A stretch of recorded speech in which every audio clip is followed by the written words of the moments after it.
Gabriel! E aí, Ricardinho, beleza? E aí, meu camarada? Beleza, irmão. Pô, um óculos desse eu consigo ter um dia, mas uma cabeleira dessa eu não vou conseguir mais. E olha que eu já, desde aquela época, né, que a gente se conheceu, na época do Farofa Carioca, eu tinha uns dreads bem maiores. Depois daquilo eu tirei e já estou deixando crescer de novo, porque eu gosto deles assim, pendurados. Você parece o Eric Clapton e o David Bowie, cada hora tá com um visual diferente. Eu acho que a gente tem que ter essa liberdade, senão a gente fica preso a uma coisa só a vida inteira, né? E uma obrigação por aquela imagem. Pô, a imagem da gente faz com a música mesmo e tal, né? E com o que a gente pensa também, com o que a gente diz, né? A música evolui e a nossa maneira de nos expressarmos através da imagem também, né? Com certeza. A obrigação que a gente tem, pelo menos eu vejo assim, é tentar, na melhor das maneiras que a gente possa, cuidar da nossa saúde para a gente se expressar sempre na totalidade, né? Não ficar preso a coisas que às vezes o tempo faz com que a gente arraste algumas bolas, né? Aquelas correntes, né? Mas me diga uma coisa, cara, prazer falar contigo, muito bom. Eu estive com você menos vezes que eu gostaria ao longo dessa nossa trajetória, mas sempre tive muito carinho, assistindo meio que a meia distância o teu crescimento como artista, sempre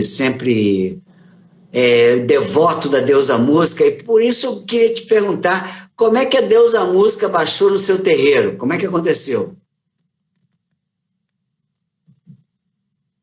Opa, tivemos a primeira congelada. Não, aqui para mim não está congelando, não. Aqui para mim está bem. Então vamos lá.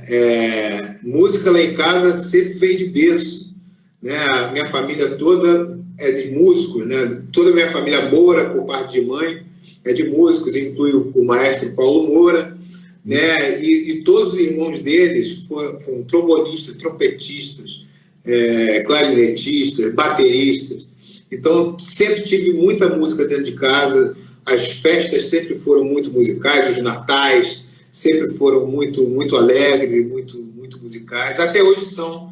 Quer dizer, hoje a gente não está podendo fazer essa reunião por causa da pandemia, espero que a gente possa esse ano, né, se todo mundo, a gente conseguir um total de vacinação suficiente. Aqui no Brasil, você está em Portugal, né, mas aqui no Brasil a gente está convivendo com essa dificuldade em ter vacina, esse negacionismo do governo em tentar enfiar a goela abaixo do povo um medicamento que não ajuda em nada, só ajuda psicologicamente as pessoas, a vontade das pessoas ir na rua porque acham que aquele medicamento vai ajudar alguma coisa e não ajuda, né? Então a gente está vivendo isso aqui no Brasil, essa dificuldade de se vacinar. Eu espero que na semana que vem eu já consiga me vacinar, e a primeira dose. E aí já vou caminhando também para esperar a segunda dose, esperar passar por essa pandemia. Tem alguns amigos meus que não passaram e alguns que estão ainda atravessando dificuldades. Tem amigo internado, entubado, né? Muito sério, muito triste, né? Bom, ainda trabalhando na pergunta anterior, eu já tomei as 2 doses aqui, felizmente, aqui em Portugal. Eu queria saber, então, você não foi aquela criança que tem que falar assim, pai, mãe, sinto muito, eu vou virar músico, né? Não, eu, na verdade, assim, não tive tanto incentivo em virar músico. O incentivo lá em casa era para que eu estudasse música. Então, assim, quando eu comecei a compor, tocar violão e tal, meus tios falavam para mim, você gosta de música? Eu falei, gosto. Então por que você não estuda?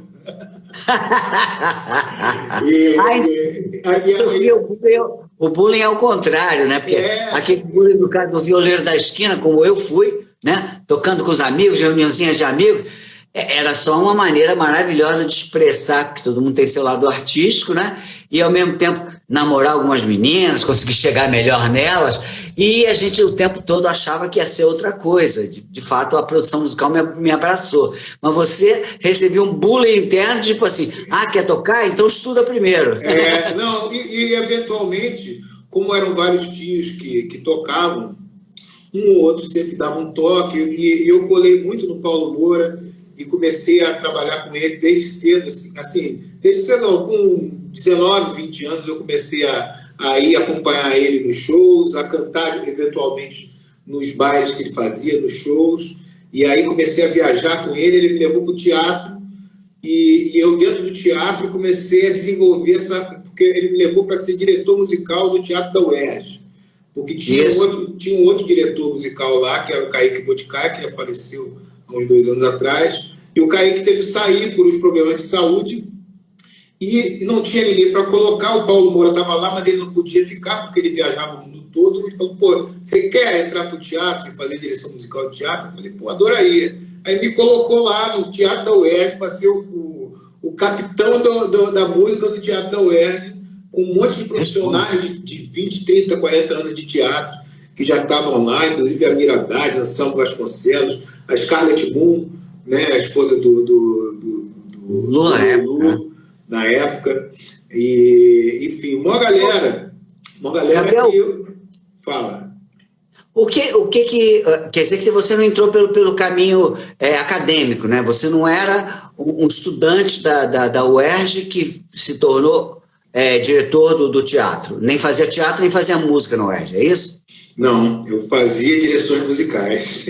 E eu aprendi lá, assim, porque eu trabalhei como diretor musical do teatro durante 5 anos e fazendo um espetáculo atrás do outro, montando o espetáculo. Então, aprendi fazendo com os melhores profissionais, com grandes profissionais do teatro, da televisão e do cinema, Antônio Pedro Borges, o próprio Kaique Boticai, que depois que melhorou da doença que ele estava, voltou a trabalhar com a gente, era um cara excelente. Enfim, e a minha formação assim, no teatro foi dentro da UERJ. Aprendi fazendo, aprendi tendo que eu mesmo... às vezes a gente lia um texto na segunda-feira e na segunda-feira mesmo eu já tinha que começar a compor as músicas, na terça-feira a gente ensaiava e a apresentação era na quarta, tinha um espetáculo pronto, sabe? Então tinha 2 dias para preparar e o ensaio geral já era no segundo dia. E isso me deu velocidade, sabe? Para nós que somos semi-meigos, semi-leigos, me fala o que você aprendeu no teatro. Ou seja, o teatro é uma arte que envolve várias artes paralelas, né? Iluminação, cenário, eventualmente artes plásticas e música, evidentemente. Não precisamos ter um musical teatral para termos música no teatro. Com certeza. Eu queria saber qual foi o primeiro espetáculo que você fez, o que você acabou, no que te ajudou o teatro para a tua carreira como artista e como músico?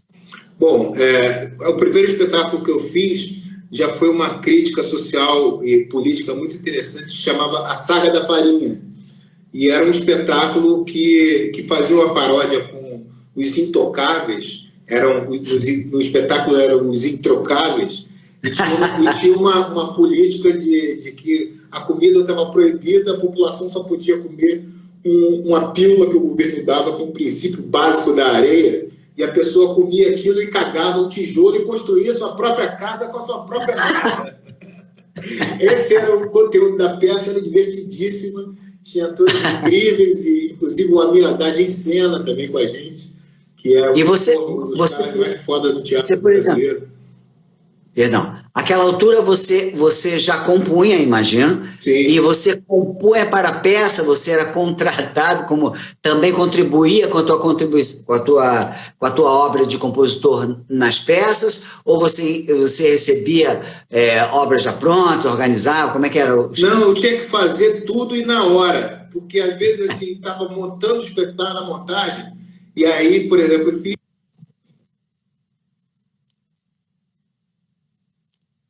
Deu uma congeladinha.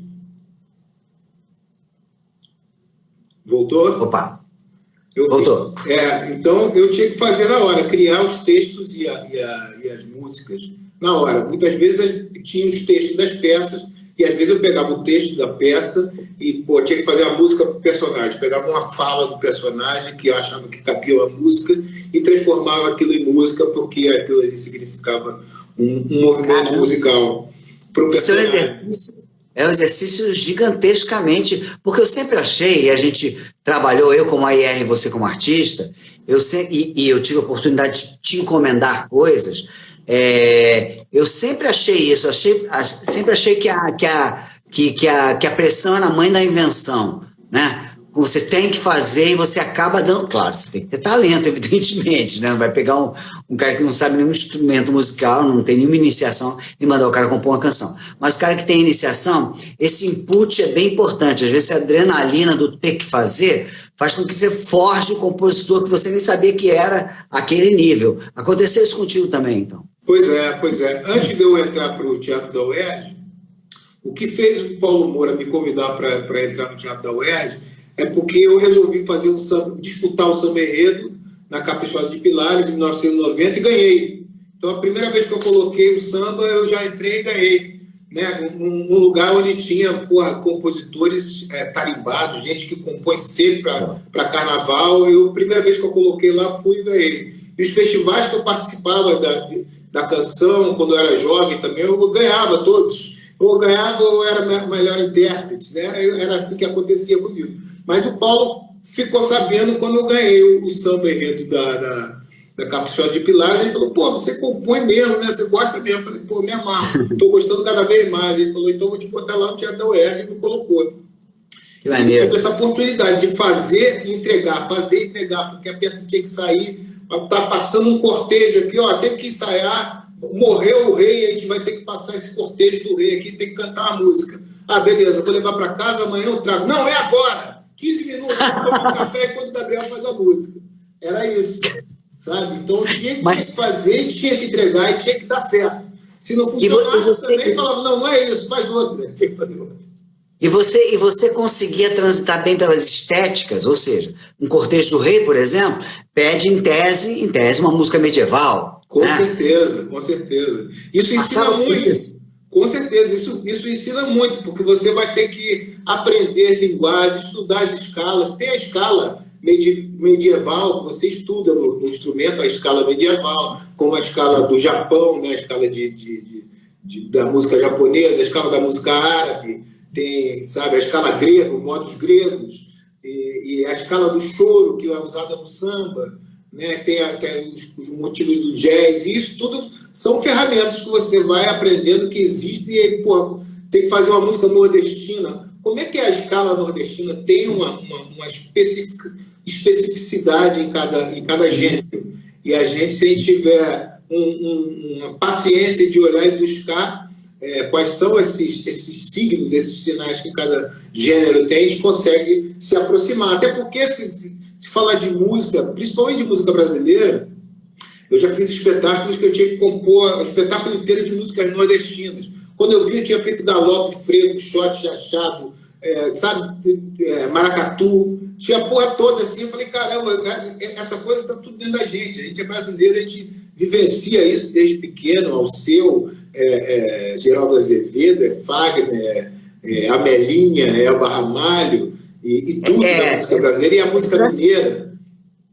É praticamente uma publicidade do bem. Não que a publicidade não seja do bem, pelo amor de Deus. Mas é como que lidar com um produto, né? Você tem que fazer um jingle, entre aspas, para aquela determinada cena, ou para aquele determinado personagem. Não deixa de ser publicidade, pelo menos propaganda né?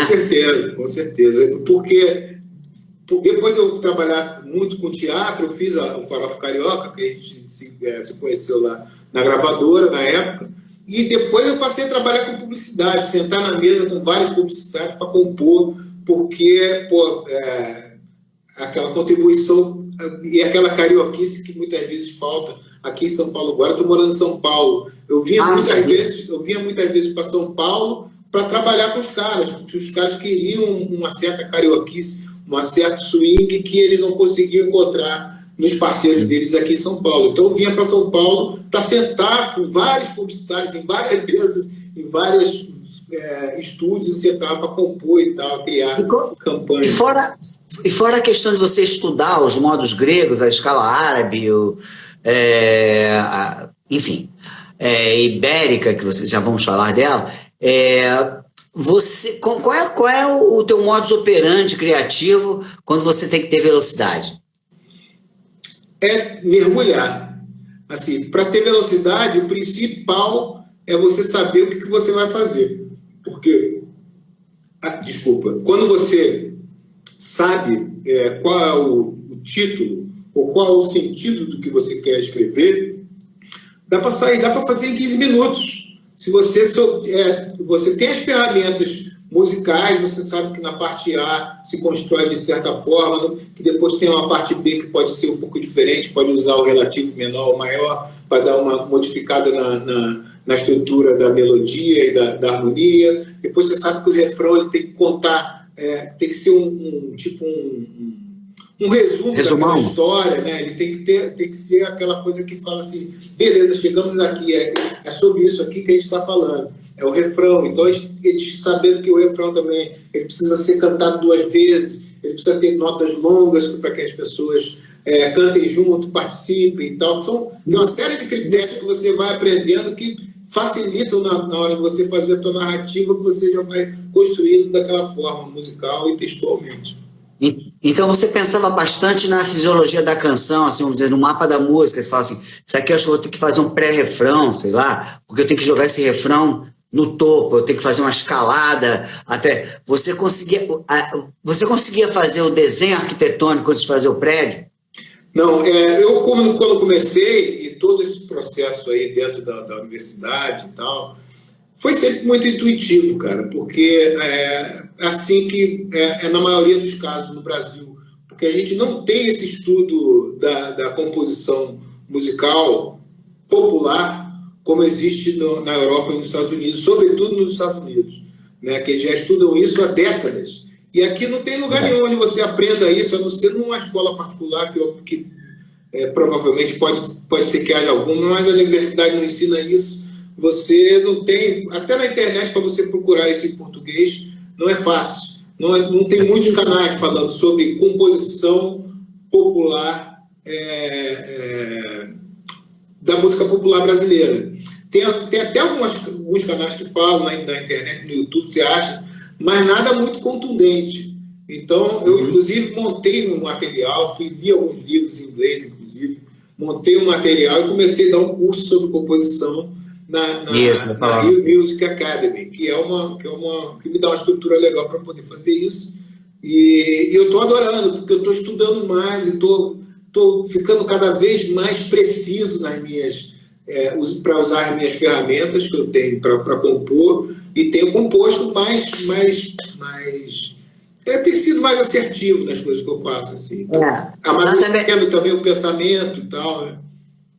Nada melhor do que ensinar para aprender, né, cara? Exatamente. Você tem que rever conceitos básicos que às vezes a gente esquece, porque as coisas vão mudando, né? O mercado da música, por exemplo, mudou muito, a estética mudou muito, mas a estética de sempre ela continua aí, né? Você vê que agora, há pouco tempo, o Bruno Mars e o Anderson .Paak lançaram uma faixa super bacana, que foi até ganhou o Grammy, que eles fizeram o lançamento.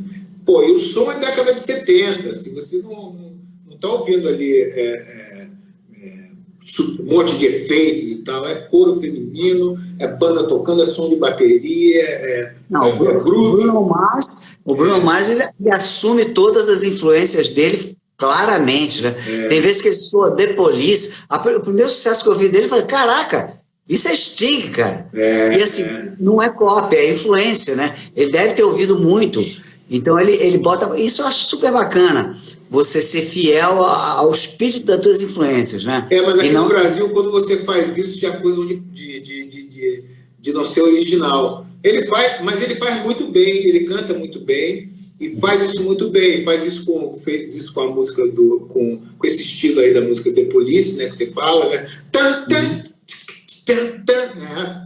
Tem outra que é meio, ele até imita um pouco a voz de James Brown. James Brown. Tem várias coisas que ele sugere ali, vários artistas que ele admira, que a gente gosta também, que eu gosto particularmente também. Mas isso lá é tido como originalidade. Aqui você faz um negócio desse, cara fala, isso aí porra, mas calma aí, cara. Isso aí a gente é do mundo, a gente está pescando as coisas e está transformando as ideias. Né? Então, isso aí é muito bacana. Não pode, evidentemente, não pode plagiar e não pode se repetir no mau sentido, né? Você seguir a estética e ter condições de oferecer aquela estética de uma maneira elegante e nova, não vejo problema nenhum, cara. Zero problema. Eu acho, inclusive, que uma boa parte dos problemas que eu encontrava nos artistas novos na Universal Music era que eles ouviam pouca música. Fala, caraca, não vou nem falar o nome do artista para não pegar mal. O cara não tinha ouvido Stevie Wonder, discos básicos, Songs in the Key of Life. Eu falei, pô, você não ouviu esse disco? Você vai para casa agora e ouve, porque não dá para gostar de funk, soul, music sem ouvir esse disco do Stevie Wonder. Tudo bem, você pode... Tem que beber a fonte. Tem que beber a fonte para saber o que já foi feito, inclusive, para você se orientar, para você ter mais ferramentas, como estou falando aqui. Claro, e eu acho que você... Com a janela fechada assim, você não consegue perceber o resto da coisa. A música é muito grande. A música é muito maior do que a moda, do que o pop, do que tudo, do que Beatles. A música é muito maior do que tudo, sabe? A música é gigante, né? Então, a entidade música entra pelos 7 buracos da cabeça, entendeu? Sem contar com os poros. Inclusive quando você está dormindo.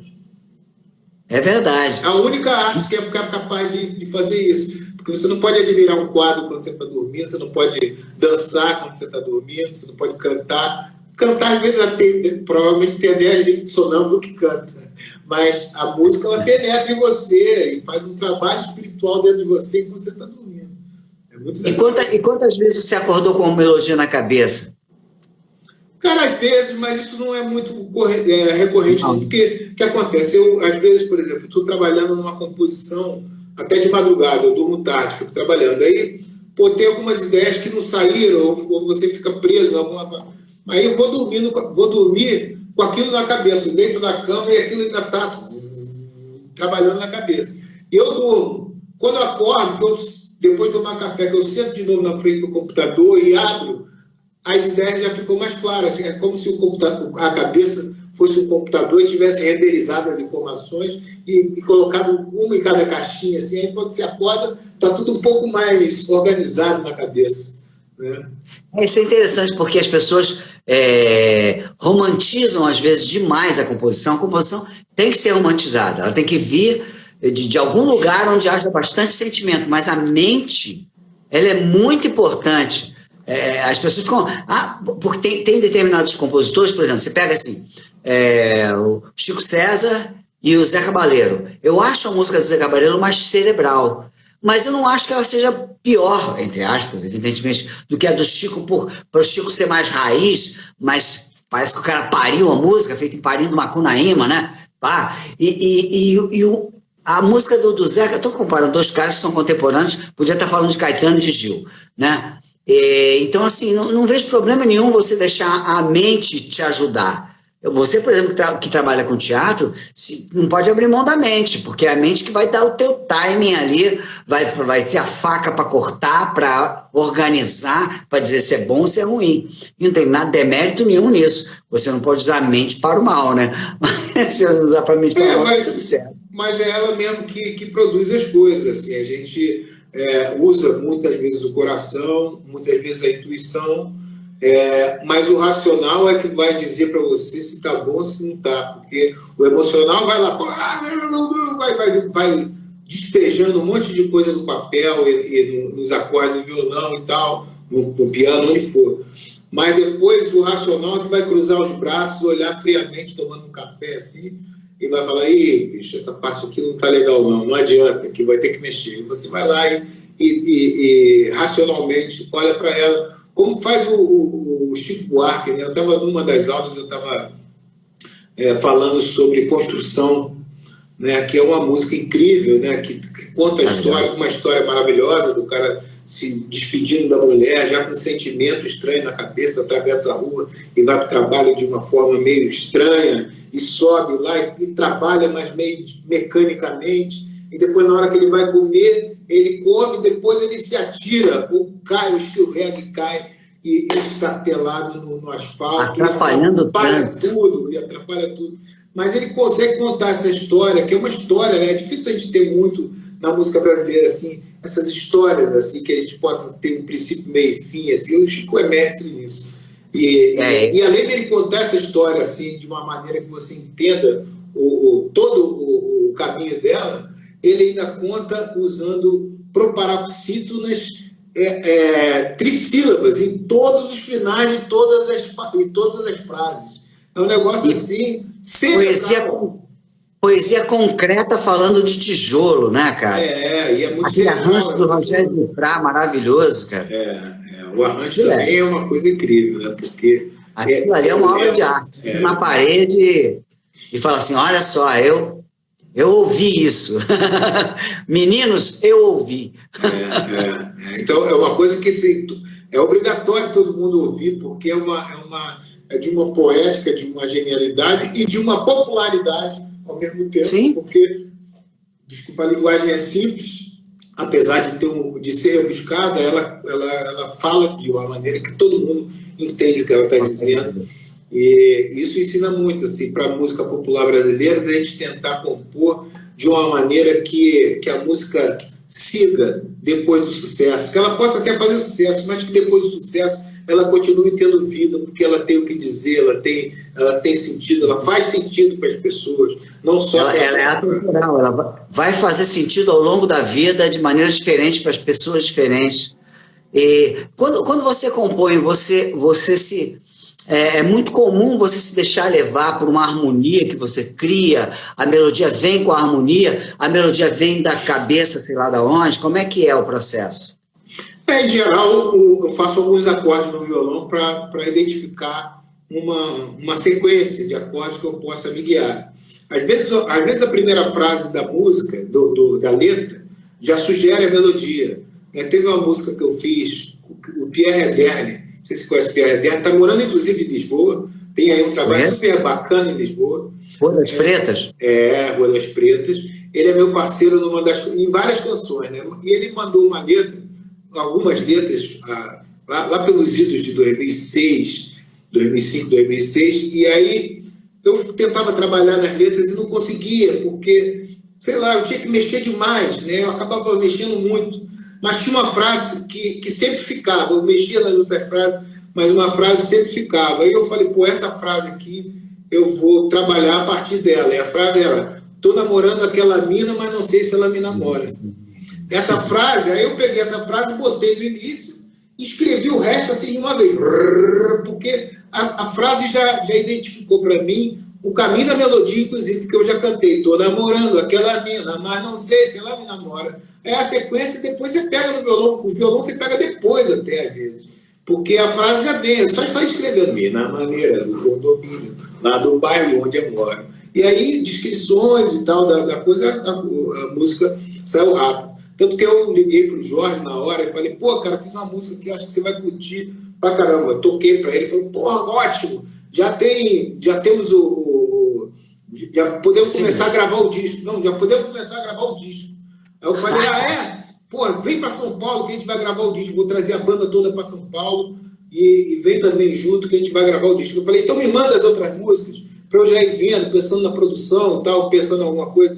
Ele falou, não tem mais nenhuma não, só tem essa. Eu falei, então gravar o disco. Ele falou, não, a gente faz aqui, tá? E aí falei, cara, como é que a gente vai fazer 10 músicas lá na hora, assim, junto com todo mundo? Não vai dar certo isso, assim, porque eu não conhecia bem todo mundo, assim, da banda. Aí eu saí de casa, fui no avião, já escrevendo, cheguei no hotel, sentei para almoçar com o guardanapo do lado, escrevendo. Quando cheguei no estúdio à noite, despejei umas 7, 8 músicas para ele. Falei, trouxe essas aqui para a gente trabalhar e chamei Pretinho, vem aqui, dá uma olhada também. Aí ficou eu e ele, Pretinho, dando uma olhada geral, ele e Pretinho dando sugestões e todas as músicas entraram no álbum, que foi esse álbum que a gente gravou no Condomínio. Burguesinha saiu na hora, assim, porque o seu Jorge chegou falando, tinha que ter uma música mais debochada, assim, tá faltando um deboche nesse disco, queria falar das burguesinhas. Aí o Pretinho já soltou, vai no cabeleireiro, aí eu dos taxistas, não sei o que, rapidinho também já saiu a música, por conta de a gente já saber sobre o que a gente ia falar. Então a gente já tem ideias claras, se a gente tiver um título, uma ideia sobre o que a gente vai compor, a ideia já fica, porque a gente tem ideias claras muitas vezes sobre coisas, sobre pessoas, sobre lugares, sobre, né, sobre situações. Então facilita muito quando você tem um título, um contexto para trabalhar, né? Isso eu tenho trabalhado muito dessa forma. Você lida bem com o ambiente urbano, né? Se você for identificar as coisas bem-sucedidas, que são muitas tuas, muitas delas são crônicas urbanas, né? Claro, você é um cara carioca do Morro e do Asfalto, né? Um cara que convive em todos, tanto na periferia da cidade. Engraçado de falar periferia, né? Que a periferia do Rio é dentro da cidade, né? Mas tem também a periferia, mas tem uma junção de Morro e Asfalto do Rio de Janeiro que não tem, acho que, outro lugar nenhum do mundo. Não, porque uma coisa periférica é uma coisa que está do lado de fora, aí envolve. Né? E existe essa periferia do Rio de Janeiro, mas não pelo lado do mar, não pelo lado do mar, pelo outro lado. Só que ela invade, né? E isso te deu uma facilidade boa, imagina assim, no trânsito da cena urbana, né? A Garota do Meia, a Burguesinha, são, de certa forma, tem uma semelhança, tirando a questão esotérica do Jorge Benjor, que ele também tem muita veia esotérica, ele fala muito de coisas misteriosas, né?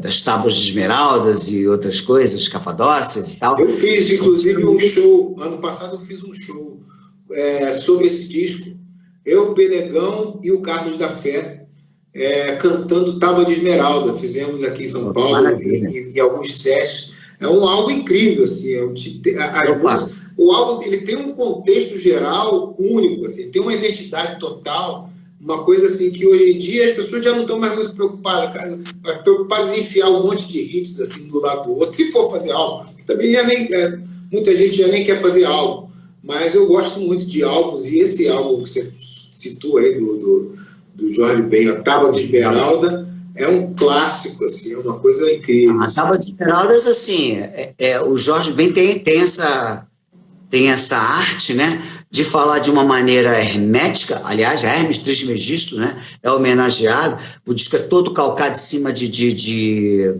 alquimistas e tal.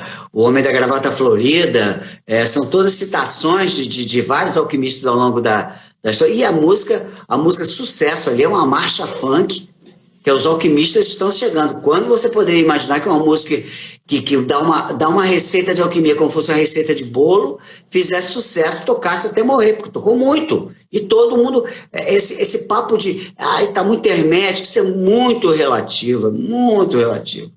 O cara começava com já trazia todo mundo, né? Já foi. Não, isso é uma característica legal da música brasileira, esse lalaiá, esse o, esse lelelê, rererê, isso é muito bom. Assim, porque... É mais quando tem a voz dos Golden Boys ali, né? E isso que faz o público participar, porque você conta a história dentro da sua composição, que você está compondo, você conta a história, você quer que o público entenda aquela história, que ele se identifique de alguma forma com aquela história. Mas você tem que chamar ele para participar também. Então você consegue isso no refrão e, eventualmente, com o lalaiá, um lererê, né, um nananá. Nananá já vem da música internacional, né, Beatles e tudo. Tem nada mais poderoso que isso, cara.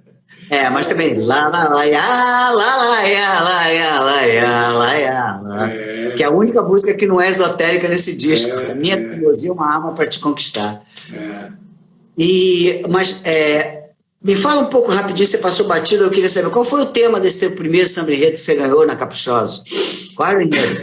O enredo era Terceiro Milênio em Busca do Juízo Afinal. Era o nome do enredo, do carnaval. Então, a gente estava no carnaval de 1991 à espera da chegada do ano 2000. Faltava 9 anos para a chegada do ano 2000, e o tema era esse, assim, como é que o Brasil vai passar daqui para o ano 2000? Será que vai resistir? Será que ainda vai ter índios? Será que as florestas vão continuar? Brasil no ano 2000, quem viver verá nossa terra diferente. Eu dei o progresso por Brasil para frente. Não deu certo. E a discussão era... aqui, ó.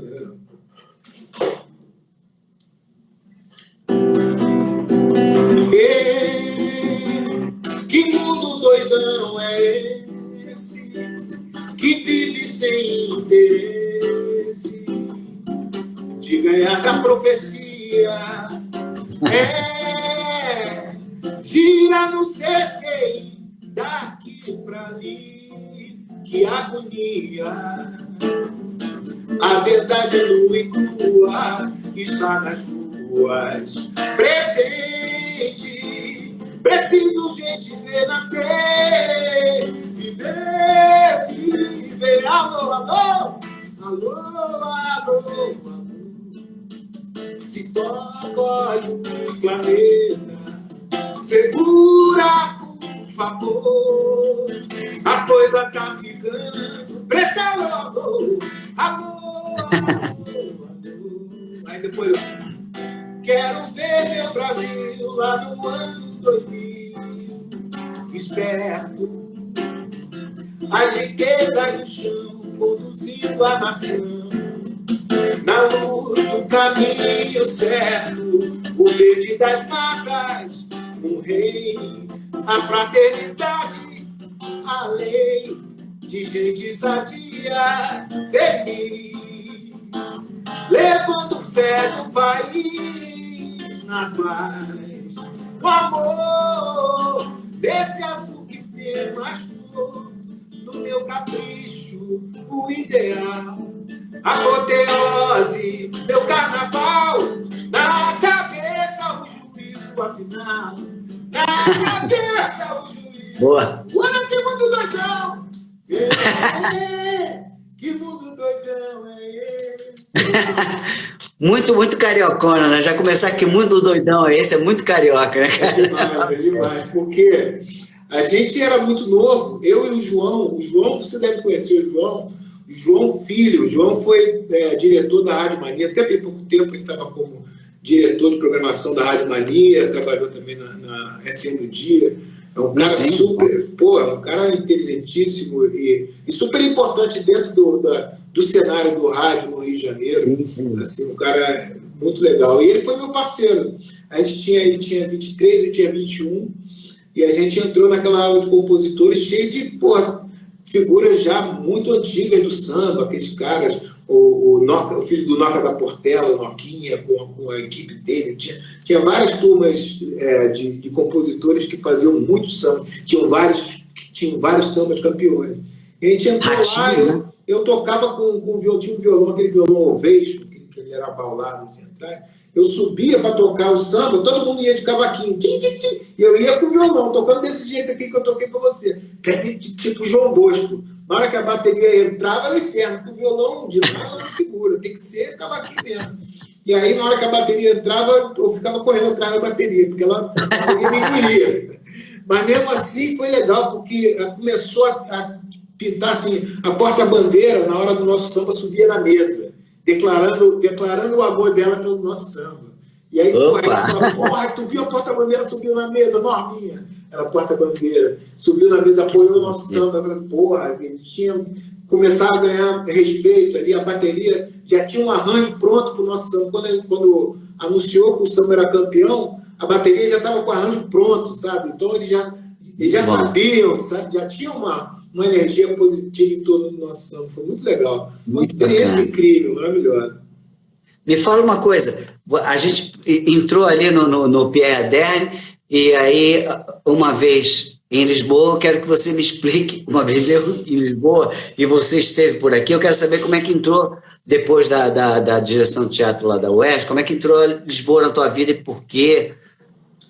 Eu estava trabalhando na UERJ, e fazendo um monte de espetáculos ao mesmo tempo, estava feliz, estava trabalhando demais, porque trabalhava na UERJ e ainda trabalhava dando aula num colégio que chamava Colégio Maria Imaculada, que era perto da UERJ também, e eu trabalhava de manhã e de tarde no colégio da UERJ e de noite e revezava o trabalho com o Colégio Maria Imaculada e com a UERJ. Estava trabalhando muito, estava ganhando grana, mas estava trabalhando demais. Aí pintou a oportunidade de eu ir para Portugal, e eu queria muito conhecer a Europa. Meu irmão já estava morando em Portugal há alguns anos, e um amigo me ligou e falou, Gabriel, eu tinha que ir agora num navio para Portugal, mas eu não vou poder ir, eu queria ver se você arrumava um percussionista para ir no meu lugar. Aí eu falei, cara, eu posso ver aqui, mas, pô, eu mesmo fico armado de ir para Portugal de navio, estou querendo ir para a Europa já há um tempo. Parece a música dos Mutantes, né? Portugal de navio. Essa música. E aí ele falou, cara, deixa eu ver aqui, então já que você quer ir, deixa eu falar com o pessoal do navio aqui. Aí voltou dizendo, olha, eles ficaram amarrados onde você ir, você vai de violão mesmo. Eu falei, pô, eu compro um pandeiro, vou tocando pandeiro, foda-se. Aí ele falou, não, vai, leva teu violão mesmo, pode ir à vontade, vai ser legal, eles vão adorar. E aí eu aproveitei a passagem e fui para Portugal. E levei todas as minhas coisas, porque no navio não tinha limite de peso, que nem tem avião. Então eu levei, enchi vários aqueles carrinhos de supermercado, assim, de uns 3 ou 4, com equipamento, todos os meus LPs, todas as minhas coisas, levei tudo para Portugal, assim, querendo ficar em Portugal. Mas eu fiquei, aí eu fui morar em Alfama, que é um lugar delicioso, ali, né, ao pé da estação do comboio, de Santa Polônia. Então, morei ali em Alfama, era delicioso, tocava no bar em Alfama, tocava numa churrascaria no Campo Pequeno, ali na Praça de Touros do Campo Pequeno, tinha uma churrascaria, deve ter ainda a churrascaria Chimarrão, se não me engano. Isso, acho que tem sim. E fazia os bailes no final de semana no Monte Estoril, com o meu irmão. E aí a gente tocava direto, diariamente, tocava na churrascaria até 10 horas da noite, se não me engano, depois saía e começava a tocar 11 horas lá em Alfama, no bairro Alfama. Às vezes tocava no bairro Alto e tal. Então fazia todo esse circuito de Lisboa, que é uma cidade deliciosa, fiz muitos amigos. Só que aí, quando chegou em dezembro, eu fui para Lisboa, cheguei em abril. Quando chegou em dezembro, Paulo Moura foi passar o final de ano também, o Natal, em Portugal. Ele tinha um amigo em Portugal que convidou na casa dele, foi. E aí me convidou para ir junto para a casa do amigo dele para passar o Natal junto com ele. Eu fui e ficamos lá conversando. Ele deu canja nos lugares que eu estava tocando, foi barato e tal. E aí no final da viagem ele falou, ó, tem uma coisa para falar para você. Ou você sai daqui de Portugal e volta para o Brasil, e para a França ou para a Inglaterra. Eu acho que o trabalho que você está fazendo aqui no Brasil regrediu em relação ao trabalho que você estava fazendo no Rio, ficando com teatro, estava fazendo direção musical de espetáculo, estava envolvido em um monte de coisa, e dando aula em colégio, caralho, ganhando bem. Aqui está ganhando bem também, mas está tocando na noite, está tocando churrascaria.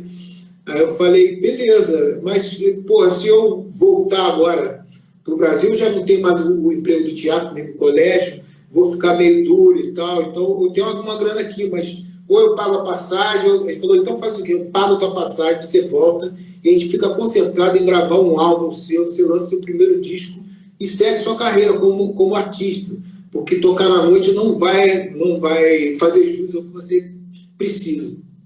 Ele estava certo. A passagem, e eu voltei querendo fazer meu álbum novo com ele e tal, só que aí encontrei o Seu Jorge. E o Seu Jorge tinha montado a banda que era o Farofa Carioca, era Seu Jorge e a Farofa Carioca. E quando eu voltei, como o trabalho do teatro tinha acabado, depois que eu saí, mudou a reitoria e eles cortaram a companhia de teatro. Todo o nosso material foi levado para um teatro que tem no centro da cidade, que é o Dulcina. Ficou lá armazenado. E para justificar que o equipamento estava lá, a gente tinha que montar algum espetáculo. O espetáculo que a gente montou foi o meu show de volta de Portugal. Tinha as pessoas que estavam querendo me ver e tal, não sei o quê. Eu falei, Jorge, vamos fazer isso. Quando vi, o Jorge tinha montado essa banda. E aí a gente começou a fazer um show com Farofa, dentro do Teatro Dulcina, que juntava junto com o teatro. As coisas... tinha cenas de teatro no meio. Tocava uma música, parava, rolava um esquete de teatro, uma piada, não sei o quê. A gente mesmo atuava como atores ainda, do Seu Jorge. E o espetáculo continuava e tal, rolando aquela swingueira do cacete. E aí começou a aparecer gente, ia lá a Fernanda Abreu começou a aparecer, o Pi Ribeiro começou a aparecer, o Repolho, percussionista que tocava com o Gil, começou a aparecer. Assim, falou, pô, as pessoas estão vindo ver a gente aqui, acho que, pô, tá maneiro. Então a gente foi cada vez mais...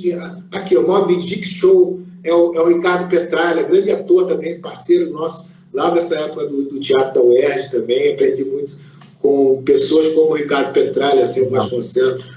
Mas, enfim, então a gente fazia esse show e começou a chamar a gente, as pessoas começaram a vir E cada show que a gente fazia, às vezes a gente não tinha nem como divulgar muito, colava cartaz assim no poste e tudo, e lotava os shows. Começou a lotar, até que o Jorge teve a ideia de a gente fazer na praia de Ipanema, no posto 9, uma roda que a gente ficava ali tocando de sunga mesmo, a gente levava os instrumentos, quando caía o fim da tarde, a gente fazia uma roda e começava a tocar o som do Farofa, e isso começou a gerar um monte de outras coisas, né? Começou primeiro que juntava gente pra cacete, chegava uma hora que a gente já não conseguia mais nem se ouvir, porque tinha a voz das pessoas cantando, tinha o barulho do mar, tinha o barulho dos carros, e tinha um barraqueiro que botava uma caixa de cerveja pra gente ficar ali tocando, e a gente, queria era divulgar o nosso som, mas ainda tinha uma cerveja que a gente ganhava do barraqueiro.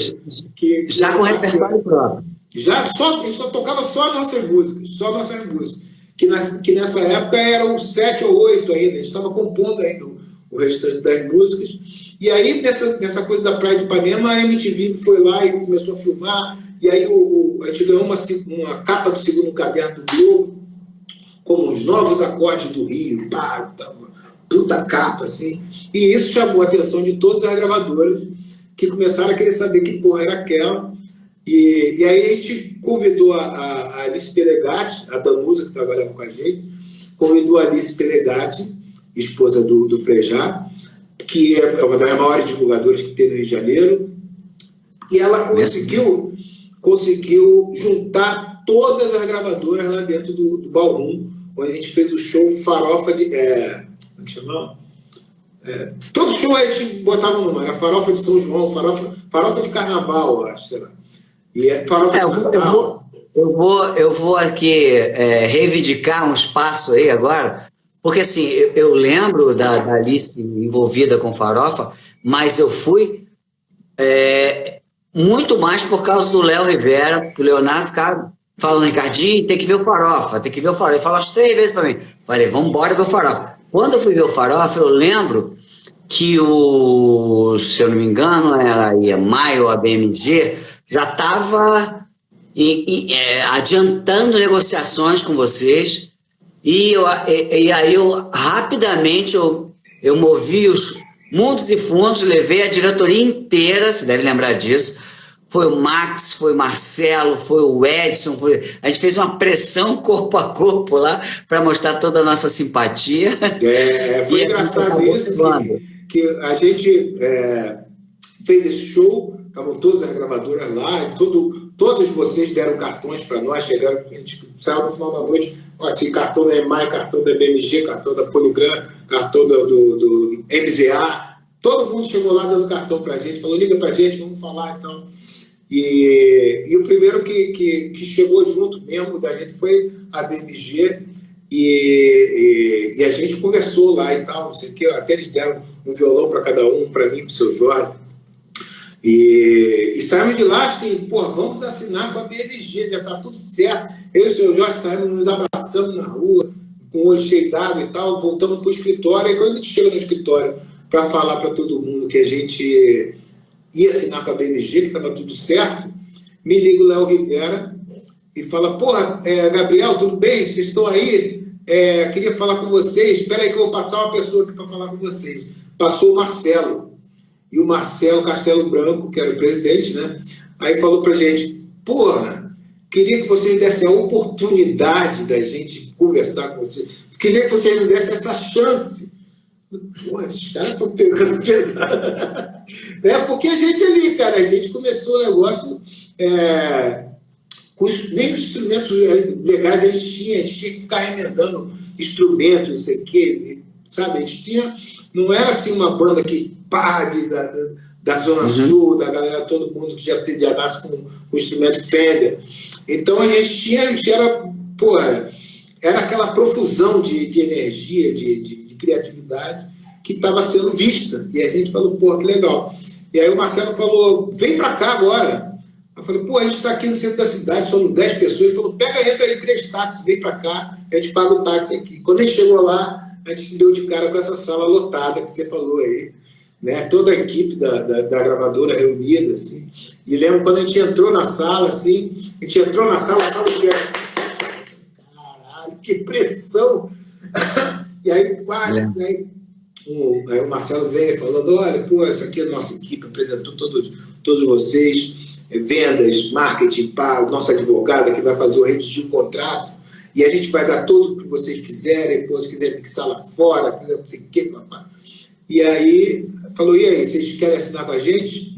Aí eu falei para ele, olha, presidente, então vamos fazer o seguinte, deixa a gente se reunir aqui, só a gente fazer uma reunião aqui, e a gente já vem conversar com vocês. Ele falou assim, não, deixa que a gente saia da sala. Ele falou, não, deixa que a gente mesmo saia. Aí nós mesmos saímos da sala, e, porra, na sala tava garçom passando canapé, drink, whisky, champanhe, o caralho, canapé. E aí a gente foi para outra sala e, porra, fizemos uma oração, choramos dentro da salinha que a gente foi. E aí o seu Jorge falou, eu quero dar notícia, deixa, por favor, eu quero dar notícia. Aí entrou na sala e falou, presidente, Farofa Carioca agora é Poligrama. Aí, pá, foi tipo um gol na sala. Assim. Você lembra, você estava lá? Eu estava lá. Uma coisa, porra, que deixava a gente assustado, ao mesmo tempo feliz pra caralho, assustado, porque é um negócio assim, você está vendo ali uma companhia vibrando com o trabalho que você está fazendo, prometendo mundos e fundos, assim, de levar você ao objetivo que você quer.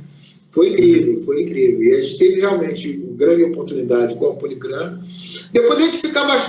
só uma coisa que acontecia, que a gente procurava o disco na loja e não tinha. Eu nunca entendi isso, Ricardinho.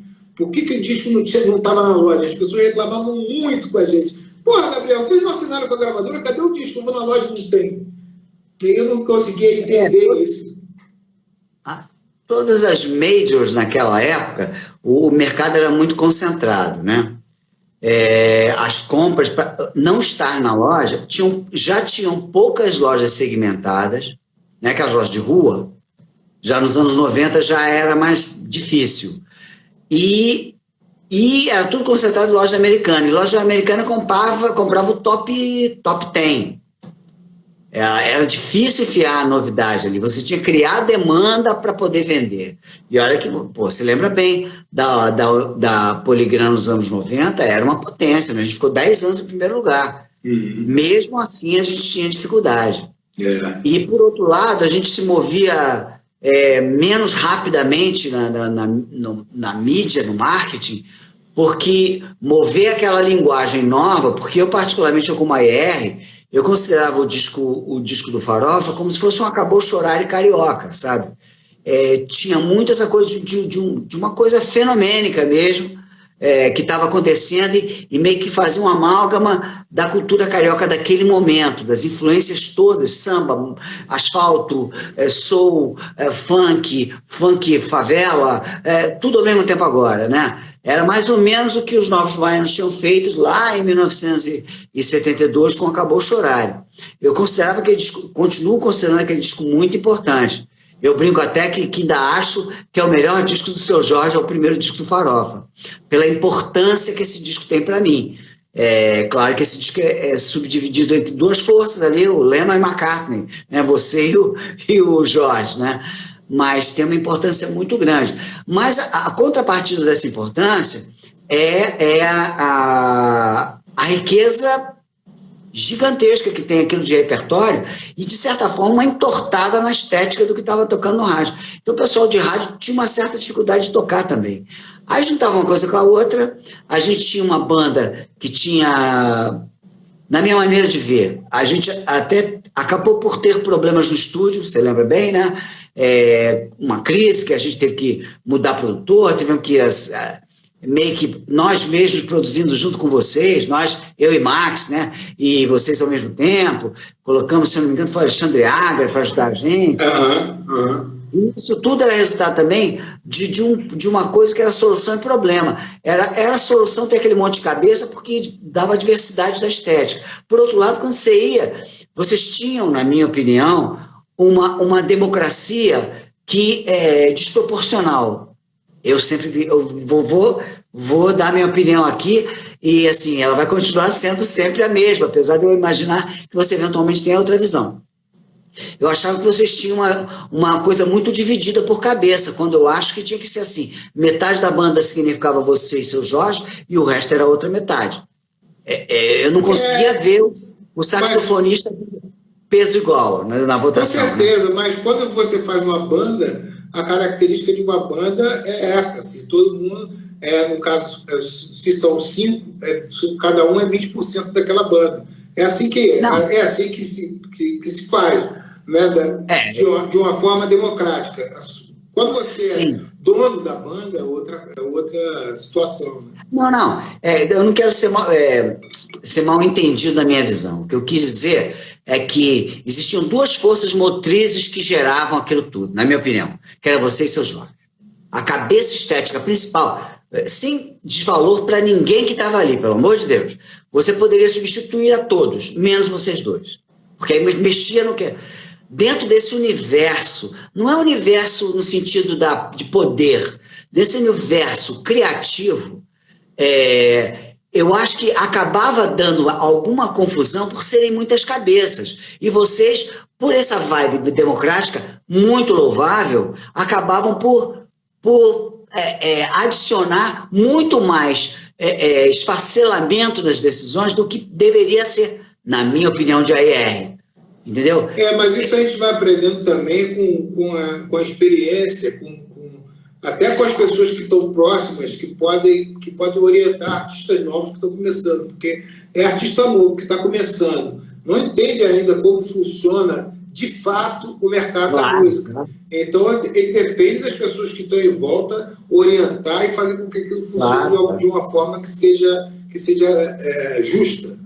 Né? E, claro, quando você está trabalhando, você é o vocalista, o compositor, o arranjador, o produtor, aí você fica sobrecarregado de trabalho, chega uma hora que você fala, não pode, vou fazer isso só para mim mesmo.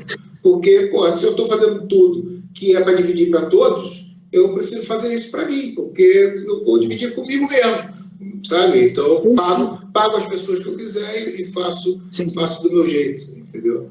Razão pela qual as carreiras solos acontecem, né? Acaba chegando uma hora que a banda se subdivide entre as 2 cabeças mais importantes da estética e tal, e cada um vai para o seu lado, eventualmente continuam amigos, mas cada um vai para o seu lado. Mas assim, eu tinha essa visão e a gente acabou tendo que ajudar vocês a tocar o disco até o final. Que bom, né? Porque a gente fez, todos nós, principalmente, evidentemente, Farofa, fizemos um disco histórico, na minha maneira de ver. A gente tinha uma dificuldade, a gente teve uma dificuldade na produção do disco, porque a gente tinha um produtor que era o Beni, que é um cara legal, meu amigo até hoje, super legal. Ótimo. Só que o Beni, ele que é baterista, ele foi baterista, inclusive, do Kid Abelha, ele queria começar a gravação pela batera.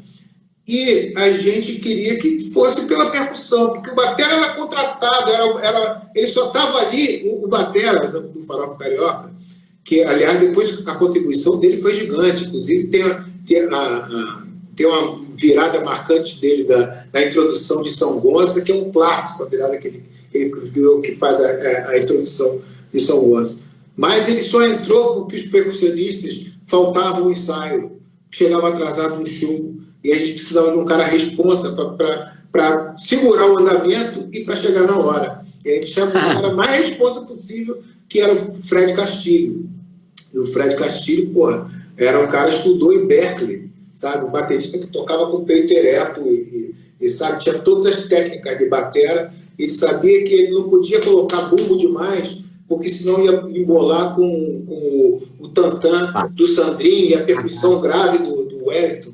Então ele colocava um bumbo só, ele tinha que conduzir mais no contratempo e na caixa, e de vez em quando dava uma porrada no bumbo, ele não podia ficar, atuar como baterista convencional, ele tinha que usar um bom senso, e ele soube muito bem usar o bom senso, e acabou entrando na parada. Mas a gente queria que a construção fosse por aí. Esse foi o grande problema da gravação, porque o Beni não queria, e ele queria insistir numa coisa que a gente queria outra, acabou dando um estresse só por conta disso, porque a gente queria fazer do nosso jeito e ele queria fazer do jeito dele, sabe? E aí vocês acharam que a gente estava com problema, mas na verdade o problema era que o Beni não queria aceitar o jeito que a gente queria trabalhar.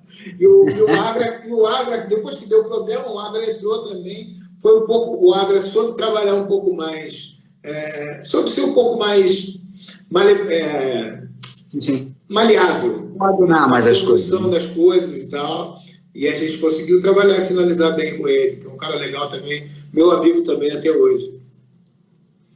Muito bacana. E, bom, aí passamos pelo capítulo Farofa, eu acho que a gente fez a gente imprimiu bastante na história fonográfica brasileira. Eu acho que o disco Farofa, as pessoas olham para trás e ficam separando discos importantes. Do Farofa sempre aparece, principalmente o primeiro, né? Diria o primeiro com certeza.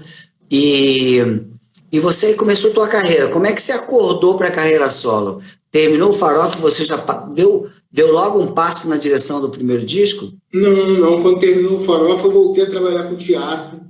Aí fiz 2 óperas populares, que são espetáculos. Assim, uma era Electra, de Sófocles, né, uma tragédia grega de 2000 anos. Então, eu fiz um trabalho junto com a mesma companhia que eu trabalhava na UERJ. A gente montou dentro da quadra da Mangueira, com a comunidade da Mangueira, uma tragédia grega. A gente ensaiou o ano inteiro dentro da quadra da Mangueira e a apresentação culminou no final do ano no Teatro Municipal. Eu regendo ali, coro do Teatro Municipal, banda no fosso de orquestra, atores cantando, e virava para a plateia e cantava também.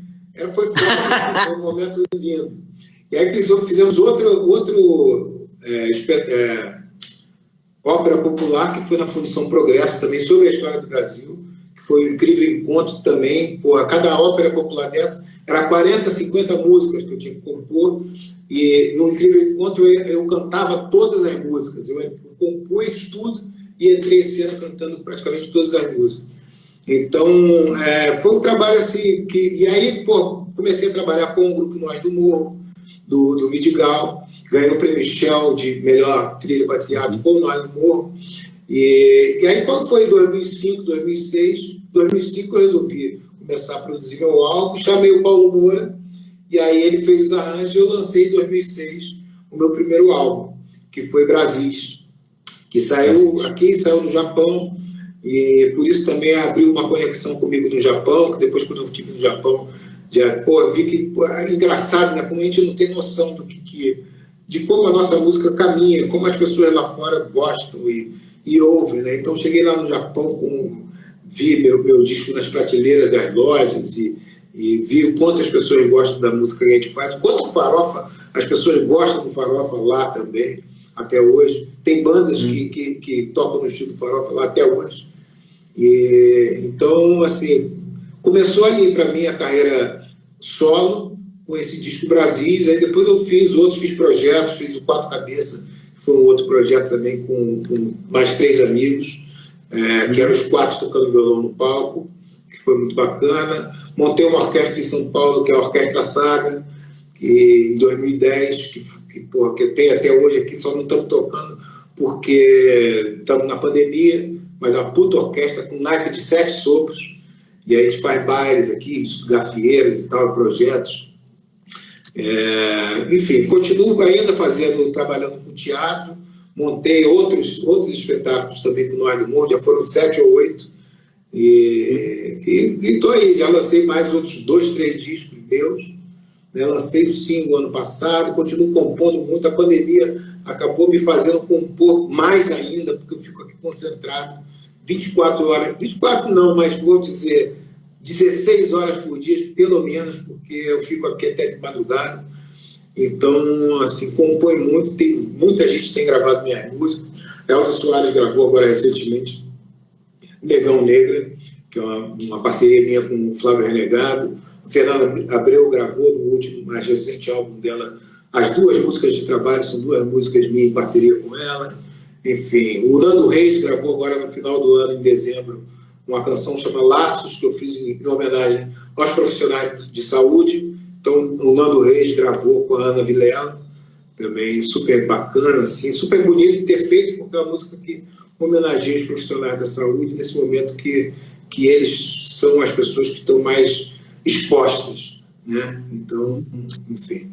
Agora, como é que você vê, Gabriel, assim, você é um cara, por tua formação no teatro, e que solidificava as coisas no entorno de uma ideia, né? Uma peça musical. Você é um cara que vem com toda a escola de álbuns, né? A gente acabou de falar disso e tal. Como é que você vê essa coisa que o streaming, que o mundo digital trouxe, que por um lado te dá possibilidades tecnológicas de colocar um single por semana, se você quiser, né? Tecnologicamente você pode fazer isso. Claro, vamos tirar o marketing toda a engrenagem que tem que existir para aquela música ser sucesso. Estou falando do ponto de vista tecnológico, é possível você colocar uma música por semana.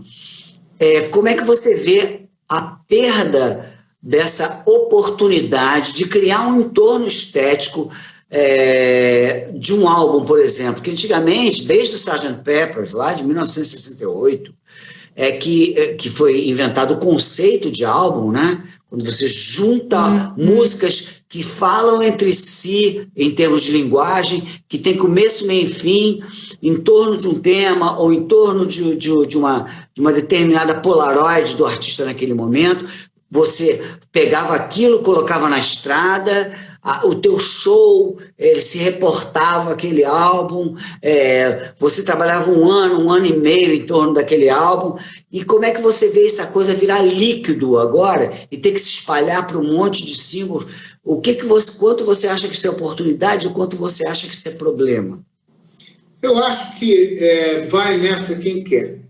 Porque a pessoa, você quer ser um grande artista, fazer muito sucesso, faça o que tem que fazer, faça o que tem que ser feito. Agora, você quer ser artista, você quer produzir algo que faça sentido para você, no seu coração, faça o que você acha que tem que fazer, não o que as pessoas acham, sabe? Porque eu adoro ainda o conceito de álbum, eu acho que essa é a minha verdadeira paixão.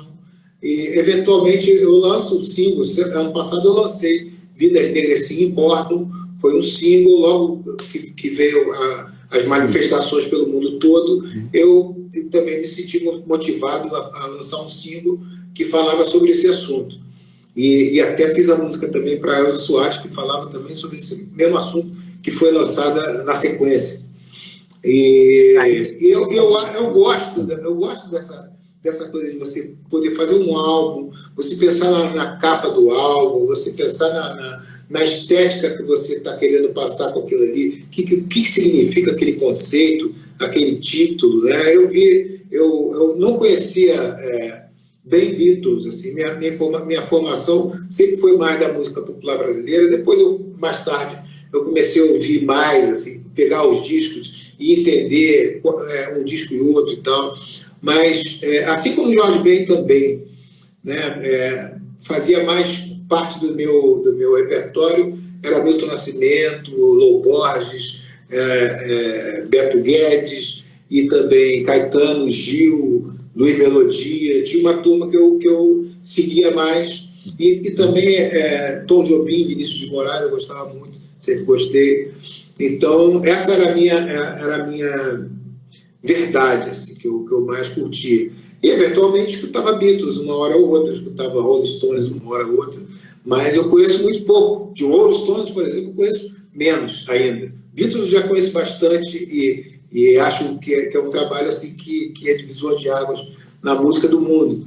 Mas eu não tinha essa referência. A minha referência de álbuns com conceito é Caetano, é Gil, né, que fizeram isso muitas vezes e mostraram para a gente aqui no Brasil como se faz. Depois eu fui ver também que o Jorge Ben também já fazia isso lá com Tábua de Esmeralda, por exemplo. Sim. Eu gosto muito dessa ideia de você ter um princípio, meio e fim, e quero continuar fazendo dessa forma, assim, mesmo que eventualmente possa lançar um single ou outro. Eu já estou começando a pensar assim, qual seria o meu próximo álbum. Enquanto faço música para as outras pessoas, aqui, de vez em quando faço uma que eu vou deixando aqui. Essa aqui eu acho que eu vou gravar, essa aqui também, essa aqui tem a ver com aquela outra e tal. E vou montando aqui com calma, que eu também não tenho pressa de nada. Não estou atrás do mercado, Ricardo. Não estou mesmo. Eu quero que o mercado me enxergue, eu quero que o meu mercado me enxergue pelo que eu faço. Não que eu tenha que ficar correndo atrás disso, porque senão eu me nivelo por baixo. E eu quero que me nivelar por cima. Eu quero fazer coisas que sejam contundentes, que falem ao meu coração, que eventualmente possam ser cantadas daqui a 20, 30 anos, se tudo der certo. Não, dará. Eu acho que essa questão, toda vez que eu, eventualmente, eu faço alguma, não vou chamar de coaching, essa coisa meio engraçada, mas às vezes artistas me procuram para buscar algum tipo de aconselhamento e eu bato nesse martelo, cara, olha, recrudesce uma linguagem, pega um período porque todo criador é assim, né? O cara que é pintor tem a fase cubista, tem a fase não sei o quê, e isso é bonito.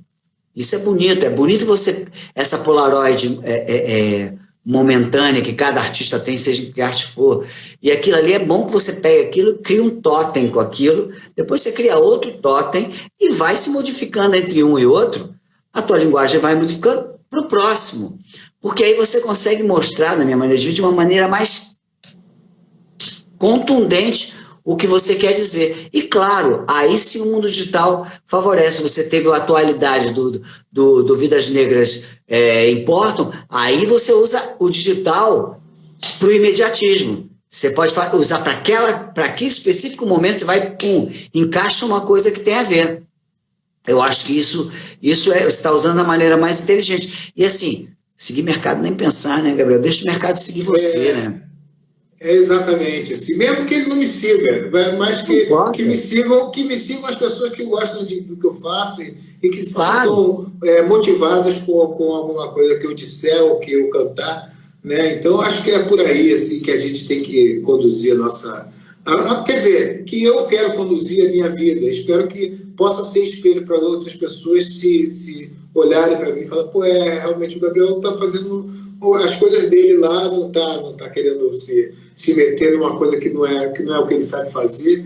Ele está sendo verdadeiro com ele mesmo. Gosto disso, vou lá e curto o que ele postou e comento lá, falo, valeu, filhão, que nem o Nano Ribeiro aqui, ó.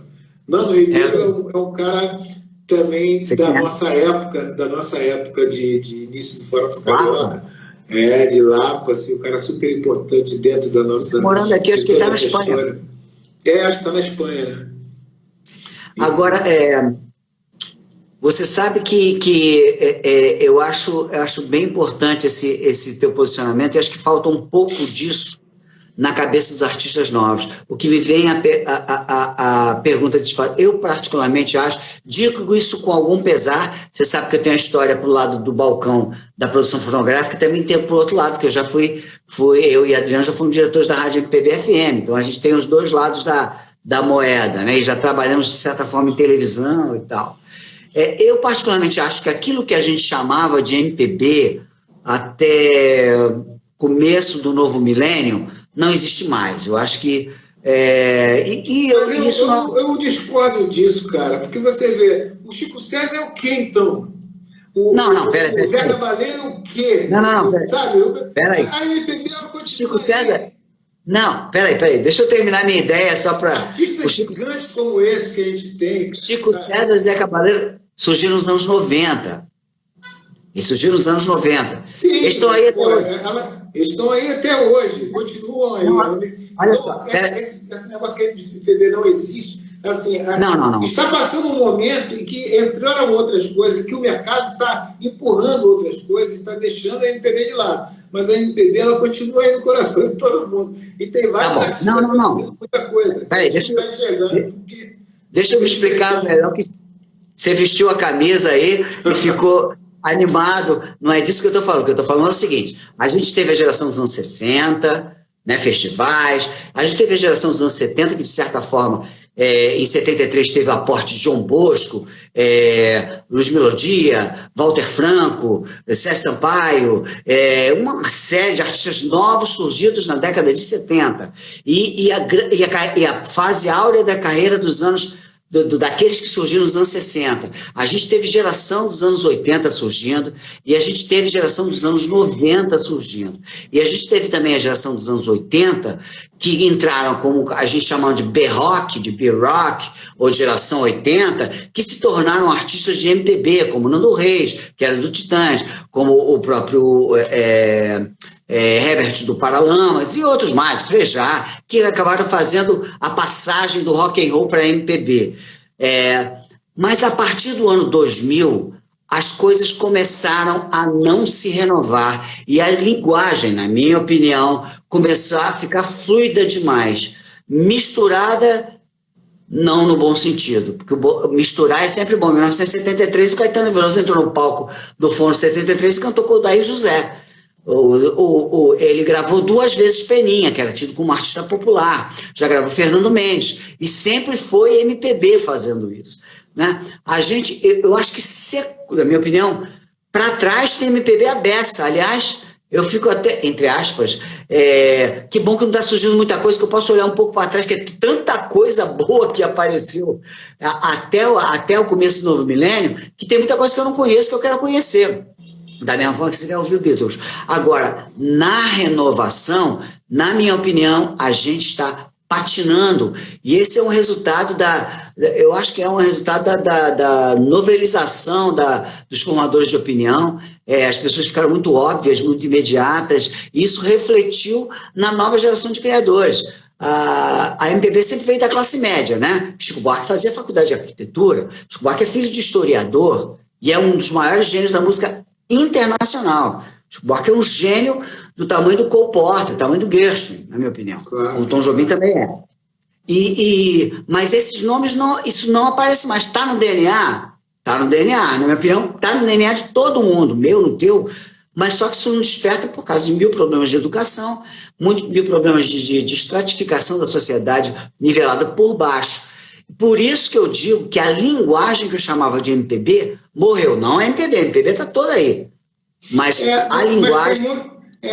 Mas o que acontece, assim, o que faz com que isso pareça que haja essa morte da MPB é o mercado, o grande mercado que empurra, sobretudo, música sertaneja e música pop goela abaixo das pessoas.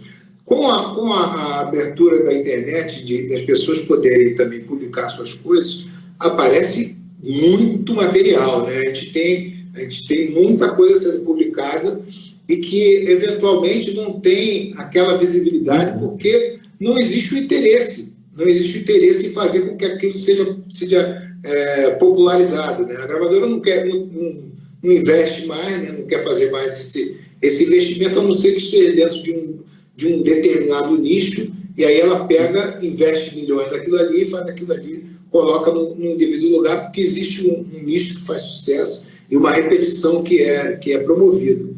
Mas em torno de originalidade, o Brasil procura não investir na originalidade, ele investe na repetição, né? Mas, assim, eu vejo, assim, por exemplo, de artistas mais novos, surgiram nos últimos anos, teve a Maria Gadu, tem a Roberta Sá, tem a Cel, tem várias pessoas interessantes que surgiram, que tiveram alguma expressão a mais, alguma projeção a mais, por conta de situações da vida e tal, a Cel lá no exterior, a Maria Gadu, que também tem muitos talentos, mas teve um apadrinhamento para que ela acontecesse e desse certo também.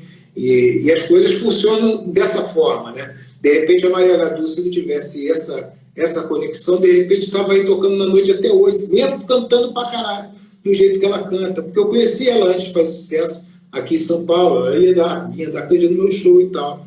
Mas o que ela precisou para fazer sucesso foi ser encaixada dentro de uma engrenagem que fez aquela coisa funcionar, chamada Rede Globo, chamada gravadora Som Livre e tal.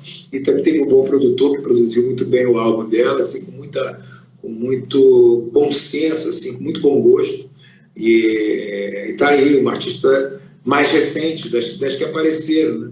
Mas tem muito artista legal, assim, eu vejo que a gente acaba não sabendo e não divulgando, assim, às vezes até vê uma coisa legal, mas não compartilha, porque não tem muita visualização, aí você passa aquilo ali, é legal, mas passou, né? Mas se alguma coisa que nem é tão legal assim, mas tem muita visualização, a pessoa vai lá e curte e compartilha, porque tem mais... E você acha... Que nem aquele restaurante que está vazio, o outro está cheio, a pessoa entra no cheio porque não sabe o que tem no vazio, às vezes a comida até é melhor, mas no cheio tem mais, né? A pessoa gosta de ter mais gente. Você não teme que esse ocaso que a música popular, a MPB, está passando, não pelo fato, segundo você teoriza, e eu concordo em boa parte do que você está falando, muito menos com o surgimento de bons valores e muito mais com espaço para esses bons valores se manifestarem. Mas você não acha que, por exemplo, há um fenômeno hoje em dia que existe duplas sertanejas cariocas, sabia disso? Claro, tem duplo sertanejo de tudo que é jeito. É um mercado. Eu tenho medo, porque a galera, quando você pega um cara de 20 a 30 anos, o gosto pessoal dele, e sendo esse cara universitário, o gosto pessoal dele é bastante sui generis, digamos assim. E ter aquele momento de pegar uma música da Gadu, ou pegar uma música que a Roberta Sá gravou, ou pegar uma música lá até um pouco mais atrás do Los Hermanos, que a gente passou batido, que também é um puta valor que eles têm, e pegar e não conseguir mais perceber, como dizemos aqui em Portugal, entender a canção, porque não tem o momento MPB. As pessoas estão sem momento MPB. Porque para aprender uma música do Gabriel, não precisa fazer universidade, mas você tem que ter uma certa percepção, um mínimo de inteligência emocional. As pessoas estão muito embrulhimanda. O meu medo é que esse ocaso todo estanque completamente, acabe com o espaço, porque você não tem para quem cantar. Não, acho que não, cara. Eu acho que na verdade, assim, são ondas, né? A música do mundo, inclusive, ela é feita, né, de ondas, assim. Então, a gente teve a gente teve uma geração que veio de essa geração de 60 e pouco, né, que começou em 60 e pouco, e como você está falando aí, até o final dos anos 80, nos anos 90 também apareceu bastante coisa, mas essa geração aí foi uma geração ímpar. A gente não pode querer que a geração seguinte seja igual, que apareça outro Tom Jobim. O Tom Jobim é único. Não pode aparecer o Chico Buarque, porque o Chico Buarque é único. As pessoas ficam querendo comparar a música de hoje com o Chico Buarque. Eles são únicos. Por isso teria o Chico Buarque. Se não fosse o único, se pudesse nascer outro Chico Buarque, ele não era o Chico Buarque. Se pudesse nascer outro Pelé, ele não era outro Pelé. Vai demorar pra caralho. Pode aparecer 30 Cristiano Ronaldo. Vai demorar pra cacete. Por mais que o Pelé não tenha nada na cabeça, mas ele jogou bola como ninguém. Então vai demorar a aparecer outro cara igual, vai demorar a aparecer um outro Caetano Veloso, outro Gilberto Gil. Porra, o que é o Gilberto Gil, cara? Não tem como. As pessoas falam, porque a MPB, legal. Vão aparecer outras pessoas e estão aparecendo. Agora, a música, ela é fluida, ela vai agora, está passando por esse momento. E esse momento que ela está passando, com tanta coisa podre sendo jogada em cima das pessoas, vai chegando um momento que a pessoa vai começando a jogar o lixo para o lado e separando o joio do trigo. Fala, pô, eu quero ouvir mais isso aqui, quero começar. E aí começa a aparecer as cabeças que pensam, porque o momento político como a gente está vivendo acaba fazendo com que as pessoas queiram se posicionar mais, escrever mais sobre temas pertinentes, ao invés de ficar escrevendo na boquinha da garrafa ou coisas parecidas, queiram ficar escrevendo sobre coisas que falem realmente pela sua opinião, né? E isso, quando a pessoa começa a escrever pela sua opinião, ela começa a pensar em outro sistema. Então, eu acho que dessa podridão que a gente está vivendo hoje, sobretudo no cenário político brasileiro, vai tá fazendo as pessoas enxergarem que muito do mercado da música brasileira está associado a essa podridão e que a gente vai precisar plantar sementes novas e fazer acontecer outras coisas. Então, as pessoas, isso naturalmente vai acontecer. Assim, não tem como o jazz e o rock and roll sumirem do mapa. Pode passar o tempo, mas daqui a pouco alguém vai pintar alguém que vai fazer um negócio foda. Uau, que foda! Não tem como segurar, a energia das coisas. As coisas vêm por todo em ondas de energia. Claro que o mercado atrapalha bastante, mas existem as pessoas, assim como o Bolsonaro está atrapalhando bastante, existe o Congresso, existe o STF, existe a Câmara, existem outras forças que podem balizar a nossa sociedade, e existe o povo, que pode balizar a nossa sociedade para que a gente não seja refém dessa coisa insana que a gente está vivendo, né? Eu estou aqui, hoje, eu vou te falar, Ricardo, eu estava aqui, hoje eu nem queria entrar na live para falar de música, porque eu acho que Porra, ontem morreu, no bairro que eu nasci, que é o Lídio Vasconcelos, morreu uma menina grávida, linda, uma menina linda, grávida, levou um tiro no peito por causa de uma ação da polícia do morro.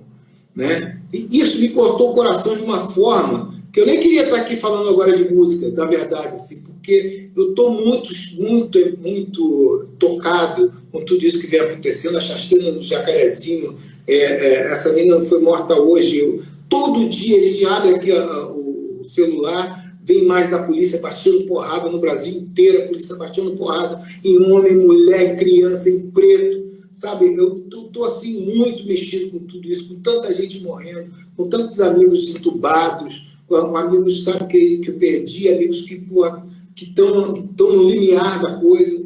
Então, a gente está passando por um momento muito crítico e muito devastador. Assim. Eu fico com o coração muito partido com tudo isso. E até isso entrando nas minhas canções, que eu não consigo escrever sobre outra coisa que não seja meus pensamentos sociais. Hoje em dia, eu só falo disso. Só escrevo sobre isso, assim, porque é o que me motiva a colocar meu pensamento para fora e tentar, de alguma forma, mover o coração das pessoas com as coisas que eu falo, que eu escrevo nas minhas publicações e que eu faço nas minhas músicas. Então, assim, é um momento que a gente está passando e eu tenho certeza que a gente vai passar por esse problema, que a gente vai tirar o Bolsonaro. O bolsonarismo vai ser mais difícil porque é uma ideia perversa que existe na cabeça de muita gente, mas eu tenho certeza que o povo vai conseguir tirar o Bolsonaro do poder e eu tenho certeza que a gente vai poder ser feliz algum dia, mas a gente tem que trabalhar muito para isso e tem que tentar fazer o possível da minha parte. A gente está passando por um momento muito sombrio, né? O que eu aprendi, Gabriel, assim, te digo com muita sinceridade, eu aprendi com o fenômeno Trump e com o fenômeno Bolsonaro, eu aprendi uma coisa, assim, isso aí vai ter que alguém falar muito para me tirar demover essa ideia. Eu acho que estatisticamente, entre 10 seres humanos, a gente, infelizmente, tem 3 pessoas, muito evoluídos, que tentam que o mundo esteja a seu serviço. As ideias, o mundo tem que servir a eles. Essas pessoas, esses 30% da população mundial, não é só no Brasil, é que elegem os extremos. Vamos falar de direita e esquerda. Acho que a gente tem que parar até de falar disso para poder ter união, né? Parar um pouquinho de falar de ideologia e falar de bem e de mal, de construção e de destruição. Então, a gente vai ter sempre esse percentual, que é o que elegeu o Trump e que é o que elegeu esse senhor que está no poder no Brasil.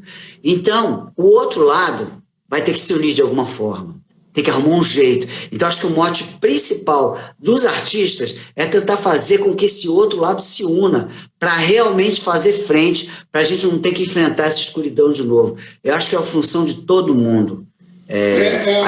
Eu acho que a gente tem que arrumar uma maneira de a gente vencer isso, né? E as pessoas precisam estar conscientes disso. E não tem outra coisa a fazer senão pensar nisso 24 horas por dia e tentar mudar essa situação de alguma forma. Verdade. Agora, para a gente... já estamos falando 1 hora e meia, papo bom é um problema, né? Então, para a gente encerrar em grande estilo, eu queria dizer que, a gente está falando de MPB, da questão, entre aspas, da crise que a gente está passando, mas você é um cara que está investindo na educação também. Você acabou falando, eu ia te falar, e você já falou antes, que você entrou numa vibe de ensinar, de ensinar a fazer canções, né? Uma coisa que a gente acabou de comentar, que não existe estruturado de uma maneira, não vou dizer acadêmica, mas de uma maneira didática, bacana no Brasil. Como é que está sendo essa tua experiência com esse curso de composição, digamos assim? Cara, a experiência foi riquíssima, porque eu, a princípio, eu ia dar o curso com base na minha experiência da minha carreira, do meu histórico, das coisas que eu já fiz e baseado nisso. Mas eu comecei a pensar, a ver que comecei a catalogar as coisas que eu ia falar e tudo, comecei a ver que havia ali um monte de técnicas que se repetiam, coisas que eu poderia falar para as pessoas. E eu comecei a pesquisar e ler, li 3 ou 4 livros a respeito de composição, vi muitos vídeos a respeito do assunto e peguei uma série de coisas assim que quando você aprende a técnica, você olha para trás do que você fez e você começa a enxergar a técnica em todas as coisas que estavam saindo intuitivas. Então, eu acho que a técnica, como o cara aprende a técnica para solar um instrumento, ele aprende a técnica para tirar uma música de ouvido, ele aprende a técnica para escrever, como construir uma narrativa, como desenvolver o personagem, uma personagem que você está fazendo, como desenvolver as partes da música, né? Como chegar num resultado mais eficiente, né? Então, tem muitas coisas que não concernem a fazer música que vão além da inspiração e da intuição, né? Então, eu estou gostando muito, assim, as pessoas que tiveram comigo no curso gostaram muito. A gente fez algumas músicas, né? Eu fiz uma música com todos os alunos, que ficou muito interessante, que a gente está gravando, e eu acho que para mim só acrescentou, porque além de eu ensinar, ainda aprendi mais, ainda tive essa troca com os alunos, que foi muito importante. Eu não sou um professor, né? Eu sou um compositor que trabalha desde 91, então vamos botar aí quase 30 anos, quase não, 30 anos, estamos em 2021, estou há 30 anos que a minha primeira canção foi publicada, que foi a música da Caprichosa de Pilares, fazem 30 anos esse ano. Então, essa experiência de 30 anos compondo para teatro, para artistas, para meus próprios trabalhos, para publicidade, né, me ensinou bastante coisa e eu tenho certeza que as pessoas podem se beneficiar bastante do que eu tenho para dizer. E estou aqui para dizer. Que maravilha. Então, pô, parabéns pelos 30 anos de composição. Que coisa boa. Maneiraço. Que você continue abençoado pela deusa música, que ela pose a sua mão inspiradora sempre sobre o seu coração, sua cabeça. E esperamos ver um álbum seu o mais rápido possível. E você na estrada também, né? E vem aqui, por favor, para Portugal para a gente assistir. E não esqueça de me chamar. Portugal, cara. Estou louco para ir a Portugal. Tem vários amigos aí. E quero ir tocar aí, encontrar meus amigos e tomar uma Imperial no Bairro Alto. Ei, que beleza, hein? Né? E tudo isso que Lisboa proporciona. Comer aquela comida boa, tomar aquele vinho na tasca. Né? Eita, que o vinho da casa. O vinho da casa, me dá um da casa. O da casa já é bom pra caralho. Muito legal, muito maneiro. Tá bom, Gabriel. Pô, muito obrigado pelo teu tempo, obrigado pela tua energia, obrigado pelos teus ensinamentos aí. Eu sempre aprendo muita coisa conversando com esses meus amigos como você, criativos, pessoas que estão na lida e que dão o seu jeito de viver de música, né? A gente tem que viver de música é bom demais. Dá um trabalho fodido, mas é bom. Mas é bom. Falou, Gabriel. Gabriel. Um abraço, tá? Dá um beijo aí na cidade de São Paulo. Tá bom. Você também. Um beijo aí em Lisboa.